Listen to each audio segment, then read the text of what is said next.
Alright, lads, so the melee no affiliation guild quest is officially here, and with that, it's now a great time to try out and test how powerful the new Yhwach is in the very hard difficulty of guild quests. In this case, we're going to be trying a few different teams, different characters, mostly just looking at Yhwach and how he does perform in the Guild Quest game mode. In this case, for our first couple runs, since we do have access to 10 guild passes, we are going to try him at a 1-5 without the focus slot. Now, my team in of itself is quite worked on. Keep that in mind. This isn't really a 1-5 showcase. This team at 1-5, though, will be able to easily beat it, but we're mainly strictly looking at how Yhwach does perform in this guild quest. So, real quick, for those that are wondering about the build, as always, a fortification pill, Kamari, and also sticker is the best way to go for someone like Yhwach. We're doing a mixture of recharge, strong attack damage, and also full stamina. Remember, only SP level 10, and we have full stamina and also SP as bonus abilities. Now, one great thing about Yhwach is that he does have weakened defense built into the character, so whenever we decide to use our soul bomb, obviously our team is doing significantly more damage. For Kisuke, he is going to be our main normal attack damage DPS. The standard build here, Golden Chappy Hollow Bay, with 2 normal attack damage soul traits, and unfortunately, we have to make it so this character is immune to burn, and we only can do that through this. We have to give him the fire resistance, a bonus ability, and also the Rurik soul trait. Normal attack damage and also fire duration does not exist in the heart attribute. Which kind of sucks because he's literally designed for the guild quest. Like, he does more damage in guild quests, but he doesn't have the burn immunity. It's so stupid. Either way, though, he's going to be a good character. He can debuff too. It's really unfortunate as well that Yhwach and also the Ichigo, to be fair, they don't have shared complete stats immunity. If they did, that would have been significantly better. Unfortunately, because he doesn't have shared immunity, we have to give Kisuke the burn duration. As for our third character, we have our normal attack DPS once more, but this time boosting our attack, focus, and also defense. But many are attack and focus. She's max transcended, Golden Chappy Hollow Bay, with 3 normal attack damage soul traits. Usually I would give her recharge and full stamina, but I think we're going to clear relatively fast, maybe faster than the boost can actually wear off. She has full stamina and also attack as bonus abilities. With that said, let's jump into it. Alright then, so let's see how this does go, right? What we do know though is that it's going to be super easy because we do have the SA2 Vortex, and assuming we inflict a status on him, we're then doing significantly more damage, right? Hopefully we can. He does have an increased chance to do so, so you can see it's not as, reliable when compared to someone like Ichigo, for example. But thus far, that's good, right? Let's use our SA2 there into the one to grab anyone that's not in the vortex into the vortex. We are going through this super quick. Might as well soul bomb here. Why not? That applies the weakened defense. Our 2 side characters are now doing damage. We took a hit. That's fine though. We'll let it keep going. We now get our 40% strong attack damage buff against the final boss. And now we're just slowly but surely getting our way through it. The debuff has been applied. SA2 goes off. Nice and easy, 30 seconds left, but that was a very bad one, I will say. I still can't get over his smile at the end. It's so funny. Alright, well, I mean, we know from the get-go he has the tracking vortex. Any character with like a high damage output and a tracking vortex is good enough to be used in guild quests. And Yhwach, of course, is no exception to that. And what I like about Yhwach having the tracking vortex being a melee no affiliation killer is actually a character that came out like a month or 2 ago, the 1000-year Blood War version of Byakuya, right? In that video, I said the more characters we get that have a tracking vortex, the better it is for Byakuya because he has problems staying at full stamina. With Yhwach as your main, you're going to have a much easier time, right? Let's use our soul bomb there. Why not? SA3 gets into the next stage. Right now, we have 50 seconds left and we're already going through this boss super quick. Hold on.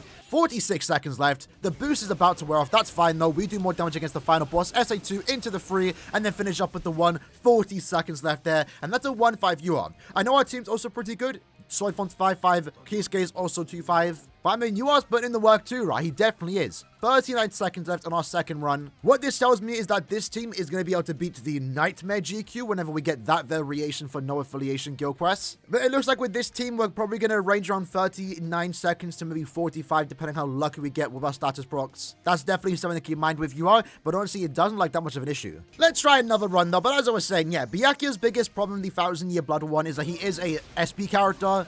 Wants to be at full stamina, has a hard time doing so, but now we have access to Yhwach. You're going to be able to keep the enemies in place, so if you are using Byakuya, and we completely missed our SA2 there, you are pretty much guaranteeing that Byakuya will stay at full stamina, where therefore he's not having any wasted DPS, which is a good thing. So Byakuya, I feel like, has gotten better now, thanks to this Yhwach, and more people are most likely going to have access to this character over another option, that being Safwi Gin, who's a good character for guild quests, but obviously nothing like this Yhwach right now, right?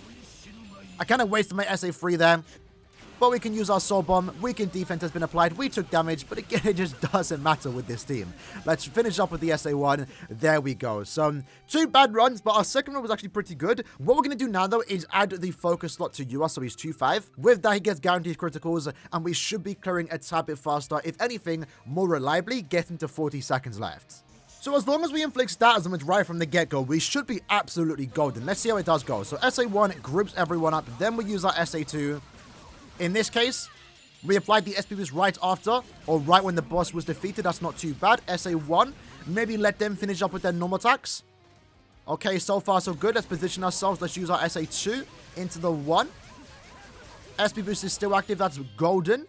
I guess now would be a good time to use our Soul Bomb. Although, again, we probably should have waited there, given the fact that the SP boost just wore off. I used my SA2 last second. Probably didn't need to do that. But we did apply the SP boost last second, too, against that boss. That's fine. Run's looking a bit shoddy right now. But Soifun did apply the stat augment. 35 seconds there. But that was kind of on, like, the mediocre run. I'm not going to lie.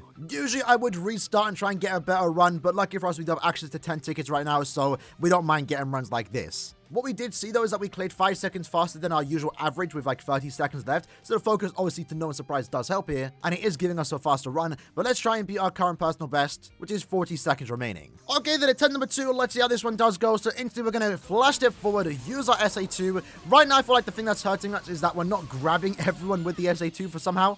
No idea how. Let's use that SA3 there. That should take everyone down into the 1. Let them do their normal attacks. There we go. Here we go, SA3. Anyone that's not grouped in, let's hopefully grab them with the SA1. Okay, thus far, thus good. We don't have an SP boost, so we're going to use our SP boost right now. Or Soul Bomb and get the SP boost. There we go. 46 seconds to spare. Can we finish it up quick enough? SA1. Can we do it? We could have. We could have. We'll take it. I saw 42 seconds. Unfortunately, right now, for some reason, I'm maybe not positioning myself correctly, and some enemies are being left out. We got faster in that run, but we could have gotten around 2 or so seconds faster. This, for the record, though, is actually a really good score, especially for us only using 2 characters that aren't max transcended, right? Yhwach is 2-5, Kisuke is 2-5, yes, Soifun's 5-5, and doing a lot of damage here. But I've seen and used worse teams with more transcendence that get less scores than this. Let's see if we can potentially replicate that run, though, and see if we can get around 42 seconds to spare. Let's use our SA2 into the 1. Already got the SP boost, you'd love to see it. Standing in the middle into the SA3 is probably the best thing to do here.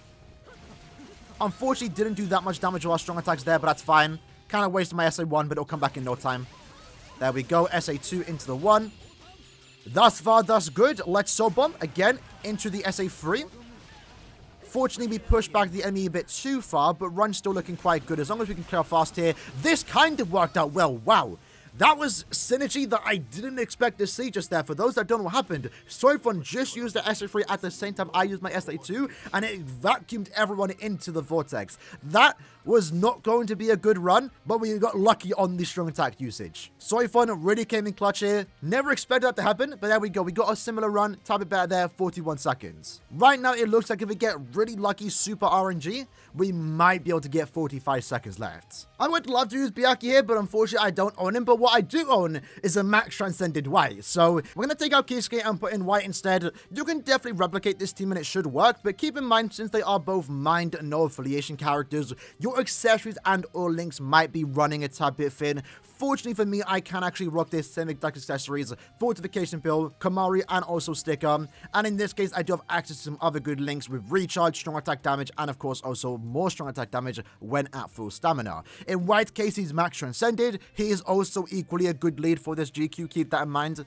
Doesn't have to be max transcended whatsoever. Full stamina though, and SP are the bonus abilities. Let's see if this team is potentially faster. It might just be if White uses his strong attacks correctly. Because right now the meta is definitely 1 SP character and 2 nats, 2 no-attack damage characters, but at the same time, if you have some really high DPS characters, using 2 SP characters really isn't a bad thing. As you see there, White uses SA3 and it absolutely wiped through this particular boss.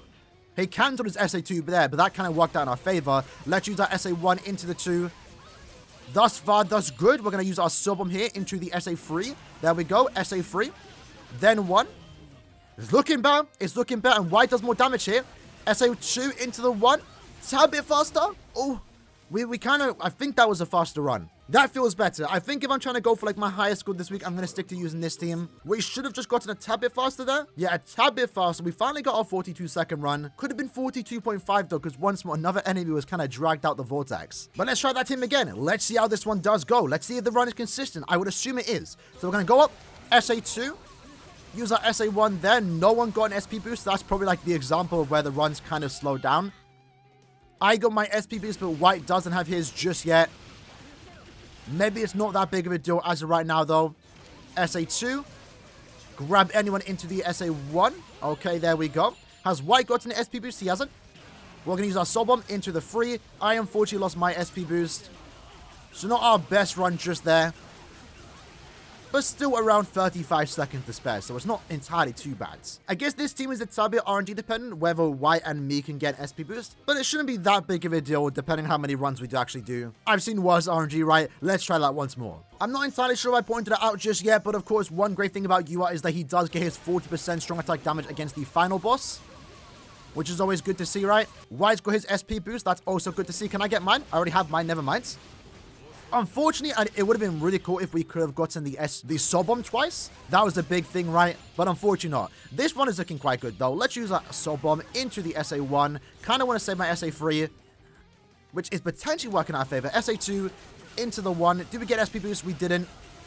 That might have been a faster run. That looks like 41 seconds, so it's a bit better than our usual run, but still slower than our personal best. Let's restart that ticket, though. And I kind of forgot, too, that White also works in our favor, too, because he is actually buffing Yhwach's Soul Bomb damage. So that was something that I didn't actually intend for this particular run. I guess it does help. Maybe I didn't notice that much of a difference. If your Yhwach's 5-5, you probably won't notice a huge difference there. Let's use our SA2 or SA1 there. Hopefully, the idea here is that White can kind of finish up, and so, same with Soifon. This run doesn't look as fast, but let's Soul Bomb once more. That's going to apply the SP boost. 43 seconds there, but can we finish up quick enough? At the very least, the final boss goes down super quick. So we'll let that run play out, and we'll have one last ticket where we're going to reset a bit and see if we can potentially get 45 seconds to spare. If I can do that, that's the goal for today. Let's find out if we can actually do it. All right, let's see how this does go. SA2 into the 1. Why got the SP boost there? That kind of helps us out. But ideally, we want to get an SP boost here on our SA3. We did it on the SA1. This is going decently well. SA2 into the 1. Okay, potential. Because we're going to Soul Bomb into the 3. Oh, look at that. Can we clear fast enough, though? Potential. You know what? We'll take that. There's definitely room for improvement. We can definitely shoot for the 45 there. You can see how fast that final boss gets taken down with two OP mind characters with White and also Yhwach. Damn. Those last two bosses went down super quick. There's room for improvement. We can definitely shoot for the 45 seconds, which obviously is really impressive. Maybe if Yhwach was 5-5, I could go for the 50-second run, which is similar to what Ichigo and, you know, other, like, big bads get, like Yacha Unohana, of course. But yeah, of course, Yhwach, to no one's surprise, is going to be really, really good in Guild Quest. I like that he does have a Vortex. It provides good crowd control. Technically, I didn't need someone like Yhwach because I do have a max sensitive White for Guild Quest, but I do like the idea of using both of these characters here. They work well together. White's, of course, buffing Yhwach with his Soul Bomb damage, and the Vortex ensures that we're able to just keep everyone in place, especially the bosses, but also in this case, again, as I mentioned earlier, good synergy given the fact that both Soifon and also White have the same exact SA3 that groups everyone together, which most time is grouping them into our Vortex. I think Soifon is still the better option here, but again, if you had 1,000 Year Blood or Byakuya, it's definitely worth trying him out here, because he does have the booster boost, so he gives more stats, and he can also apply weakening, which might help you out alongside Yhwach. I do think, though, for those that are Byakuya fans that want to use him in Guild Quest, Yhwach is his best friend. Definitely put them two together. They both can apply weakening, and they both keep each other safe, or more so, Yhwach is keeping Byakuya safe, allowing him to stay at full stamina. Either way, that was our showcase for today, trying out the new Yhwach. A great character, happy to have him. Runs were quite impressive. Let me know what you have to think about this character in Guild Quest if you tried him out yourself. I'll see you guys next time. Take care and peace.